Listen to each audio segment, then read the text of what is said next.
We have some concerning breaking news here on Steelers Talk as Steelers superstar edge rusher TJ Watt has been hospitalized with a lung injury, and his status for Monday night's game versus the Miami Dolphins is now in question. Welcome into Steelers Talk. I'm your host, Jack Sperry. We're going to break down the entire situation, everything that we know about this lung injury and TJ Watt's situation on today's breaking news edition of Steelers Talk. Make sure you guys click that subscribe button because this is exactly why you click that subscribe button. When breaking news hits on the Pittsburgh Steelers, we make sure to get you guys a video on that breaking news as soon as we possibly can, whether that's a trade, whether that's a free agency signing, whether it's a big injury update like we're going to give you guys today. That's what we do here on Steelers Talk. So if you guys want that breaking news coverage as soon as we can possibly get it out to you guys, make sure you click that subscribe button and turn on your notifications so you always know when breaking news hits surrounding the Pittsburgh Steelers. So just moments ago, the Pittsburgh Steelers organization put out this statement on TJ Watt saying TJ Watt is currently in a local hospital for further medical evaluation of his lung after experiencing discomfort at the practice facility on Wednesday. He will not be out at practice on Thursday, and his status for Monday night's game versus Miami is in question. Coach Tomlin will provide more updates at the appropriate time. And then just moments ago, Adam Schefter from ESPN reports sources. TJ Watt's lung injury occurred during treatment at the team's facility on Wednesday. Watt has been hospitalized since then. So this is something that likely came from the way that the Steelers medical staff was treating him on Wednesday, likely giving him maybe an injection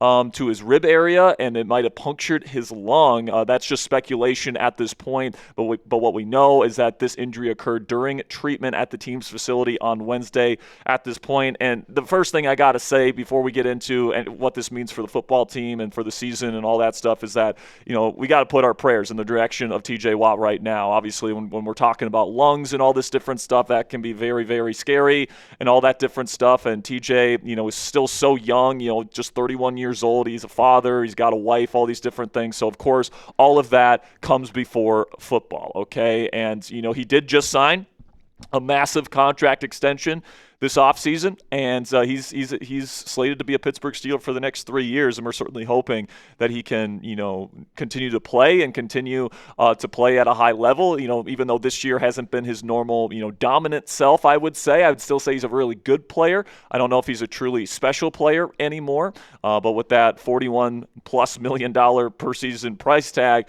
that he's currently at here, certainly, this injury is a big-time concern for the Pittsburgh Steelers at this point in time. You guys can take a look at TJ's stats here over the last 4 seasons, and he's been somebody that's been a truly special guy throughout his career. This year, the production has started to go down a little bit. Last year had a really great start, and then he gets injured, and he kind of has a slower end to his 2024 season. He put up 19 sacks, a whopping 19 sacks in 2023, was still playing at an extremely high level, 19 TFLs in each of the last 2 seasons. He has 10 this year, forcing a ton of fumbles, already has 3 this year as well. And of course, he spent a lot of that 2022 season injured as well. Early in the season. So this is, another injury for TJ Watt. This would be now 4 seasons in a row where he misses or is limited in some capacity in some big games down the stretch here. So coming up next here on Steelers Talk, we're going to talk about what this means moving forward from the football side. Obviously, our thoughts and prayers are with TJ and his family right now, as hopefully everything, from a pure health perspective is okay with him. But with him missing time, obviously that's going to have an impact on this football team. We're going to talk about that here and what that could potentially mean for this team down the stretch here in just a second. But before we get into all of that, spam those 90s down there in the comment section. You never know if TJ is watching this video or whatever, and if he's watching, I want him to know that we have his back, that we want him to be healthy. We want him to take his health very seriously here and make sure that he's back to 100% before he gets back to playing football for us here. So type those 90s if you love and support TJ Watt and you want to show that love and support down there in the comment section. This will be the pinned comment on today's show. So in just a second here, I'm going to tell you about our sponsor today. Well, I'll tell you about our sponsor. Get down there in the comment section and spam those 90s as long and as many times as you want. Now, before we get into the rest of today's show, let's have a word from our sponsor today at Harry's. And I don't have to tell you guys that maneuvering the men's razor space these days is a nightmare. I mean, the quality products that are really good and made with quality materials are always super expensive, and the refills for those products are also super expensive, and it just drains your bank account. Then when you try and save a little bit of money, you get stuck with dull razors that irritate or even cut your skin. That's exactly why I switched to Harry's Plus, and I haven't looked back since. Harry's Plus has an advanced pivoting system to reach every corner of your face, refined blade tech for a closer, smoother shave, and a weighted metal handle, which is Harry's heaviest handle ever for added control and comfort. But I think the best part about Harry's Plus is how affordable it is. Harry's owns their own world-class blade factory in Germany, which means no outsourcing and no middlemen. And because they control the entire process from steel to shelf, they keep costs low and pass the savings on to you. And even after all this innovation that they've put into this brand new product, Harry's Plus still costs less than Gillette Fusion. And to put a bow on it all, guys, if you don't love your shave, Harry's will make it right with you, no questions asked. Their risk-free trial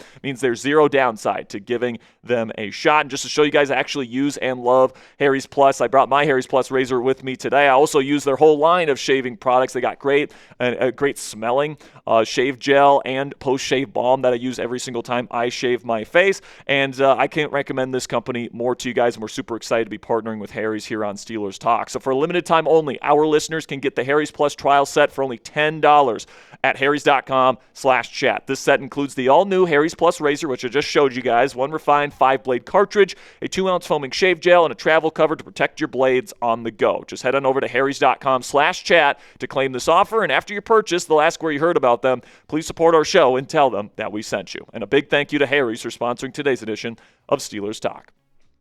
So this is the third year in a row here where TJ Watt is going to have a late season injury that could keep him out for a couple games or, maybe even the rest of the season, depending on how serious this injury actually is for TJ. And, these injuries have really killed the Pittsburgh Steelers. And I'm not blaming TJ for these injuries, especially not this one if it's the fault of the Steelers medical staff.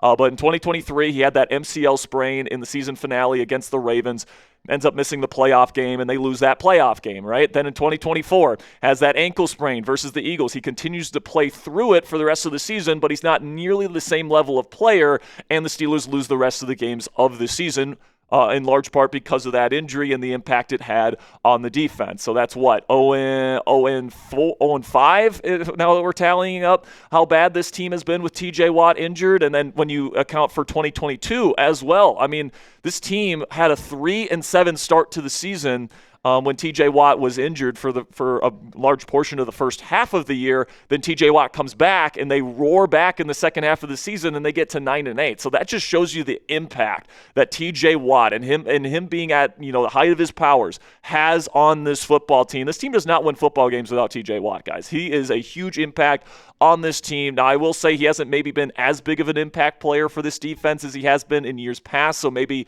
his absence, if he has to miss time here, isn't going to be as impactful as it has been in seasons past, but this is super concerning if you are a Pittsburgh Steelers fan, just because of the history of this football team not winning football games when TJ Watt is not available. And honestly, man, this entire situation just stinks and just reminds me of the Tyrod Taylor situation in 2020 when he was, of course, the starting quarterback for the Los Angeles Chargers to start the season. He cracks his ribs in week 1, and then pregame before week 2, he gets an injection into his rib lung area, and the medical person distributing that shot ends up puncturing his lung, and he has to be hospitalized for it. So this really, there's a lot of similarities here. He's getting treatment from a medical, person that works for the team that ends up, puncturing his lung. And I'm worried that this is what we're talking about right now with TJ Watt, and who knows how long that's going to keep him out, because it's not like we can look to the Tyrod example here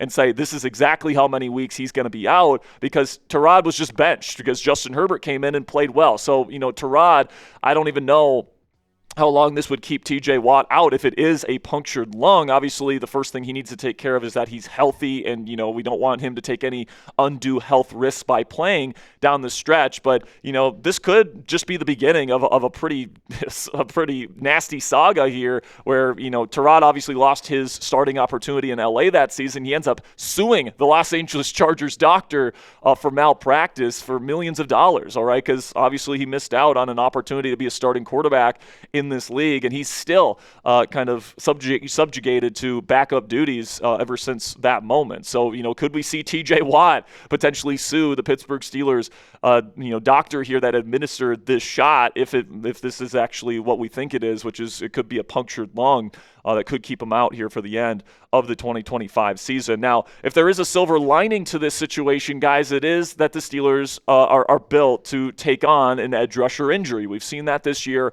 Nick Herbig's been injured at times this year. Alex Highsmith has been injured at times this year. And, because you got three really good edge rushers on this football team, you can, stomach one of these guys getting injured. All right. Now, TJ is probably the guy you want to get injured the least. All right. Just because of how impactful he is to this team on the field. But also as a leader of this locker room. And, it's going to be tough to not have TJ Watt out there if he's not going to be able to play on Monday. But the fact that you do have Nick Herbig and Alex Highsmith, who are playing really good football right now, is a silver lining to this situation. And if Watt does go down and he's not going to be able to play Monday or, all the way to the end of the season, Herbig is going to get the start. And this will be his opportunity to show that he can take on that full workload. And take on the full workload without TJ Watt out there, right? Because a lot of the argument for why Nick Herbig, has the numbers that he has right now, and he's had some seriously good numbers this year, is because he's getting a lot of one-on-one opportunities with TJ Watt, getting a ton of double teams, a ton of these chip blocks, and without TJ on the field, it's going to be interesting to see how offenses would attack the Steelers' pass rush, because I still think Highsmith and Herbig are really good players, but without TJ's impact taking those double teams, just how good are they actually going to be? That is a big question mark that will loom over this Steelers outside linebacker duo if Watt is unable to go. But we've seen these guys play at a high level quite a bit. And you've also got Jack Sawyer, who you drafted out of Ohio State this year, national champion with the Buckeyes last year. He's played in big games, and he would be a decent rotational third edge rusher, in my opinion, at this point. Obviously, you would rather have Nick Herbig be your third rotational guy and TJ getting his normal starter's workload. But, if TJ has to miss time here, this is one of those positions where the Steelers have the depth to potentially be good down the stretch here while we wait for TJ Watt to get back. So what say you guys? Let me know down there in the comment section. What is your confidence level in Alex Highsmith and Nick Herbig as a starting outside linebacker duo if TJ Watt has to miss time? Put it on a scale of 1, meaning no confidence at all. That would be terrible, to 10, meaning I have all the confidence in the world. That'll be one of the best pass rusher duos in the league. Let me know your confidence down there in the comment section. For me, I got about an 8. I have a high level of confidence in this starting linebacker duo on the edge if TJ Watt has to miss time here. But let me know your answer down there in the comment section. And that'll be it for today's breaking news edition of Steelers Talk. Ponzi and I will still be going live later today. It'll be at 6 p.m. Eastern time later this evening, and we'll preview Thursday Night Football. We'll talk about the latest happenings surrounding the Pittsburgh Steelers. We'll have our weekly mailbag. Lots to talk about on Steelers Talk Live later today. So if you want to talk about the TJ Watt situation and a bunch of other Steelers topics, we'll be going live at 6 p.m. Eastern time later this evening. So until then, guys, here we go, Steelers.